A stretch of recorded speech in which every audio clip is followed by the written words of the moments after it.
Cette chronique vous est présentée par Napa Auto Pro en collaboration avec Desharnais, le connaisseur, membre du réseau .S. Chez Desharnais, la mécanique, les pneus, on connaît ça.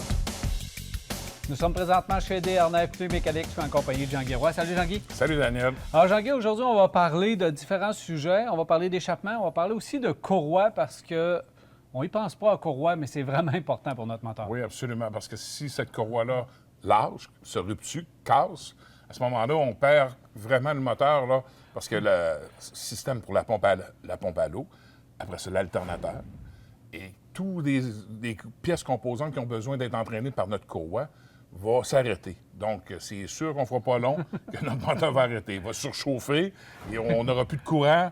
Donc, c'est ça. Et aujourd'hui, avec les moteurs d'aujourd'hui, on a juste une courroie qui sont beaucoup plus larges, qui remplacent justement 2, 3 et même 4 courroies qu'on avait séparément avant.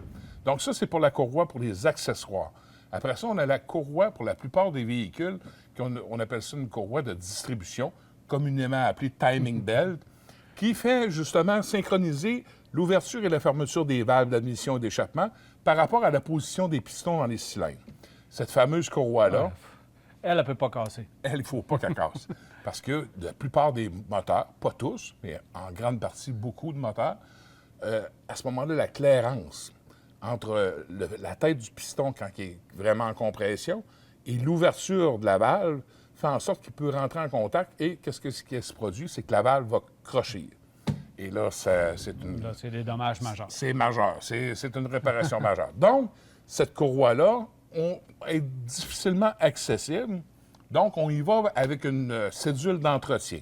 Normalement, grosso modo, dans l'ensemble du parc automobile, on parle de 100 000 kilos. 100, 110, 120, tout dépendant du manufacturier.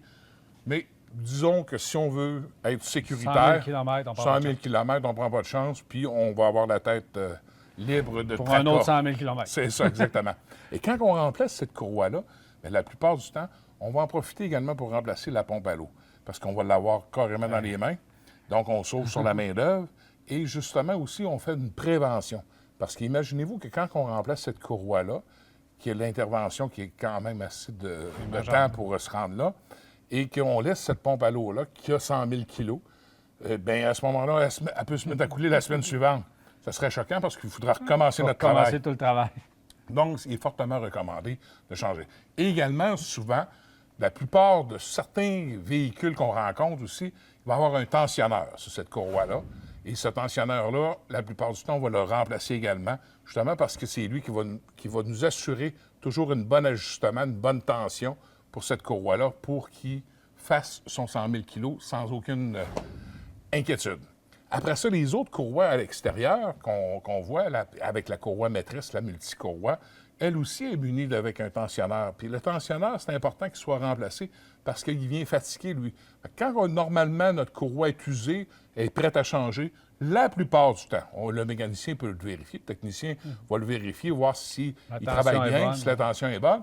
Mais la plupart du temps, on va remplacer le tensionneur également, justement pour la même raison que pour la courroie de distribution à l'interne. C'est facile à vérifier. La plupart du temps, sont éventés un peu. On voit qu'ils sont craqués, la courroie est craquée, donc c'est facile à voir. Exactement. C'est en caoutchouc, donc on voit le cracking qui se forme dans les rainures, parce que normalement, c'est 4 rainures la plupart du temps. On en a 5, on en a 6, mais les plus courantes sont 4 rainures. Puis on voit à l'intérieur, comme tu le mentionnes si bien, c'est toujours avec des fendillements qu'on a dans le fond de ces rainures-là. Et c'est là qui nous donne tout de suite un signe de vieillissement, un signe de remplacement.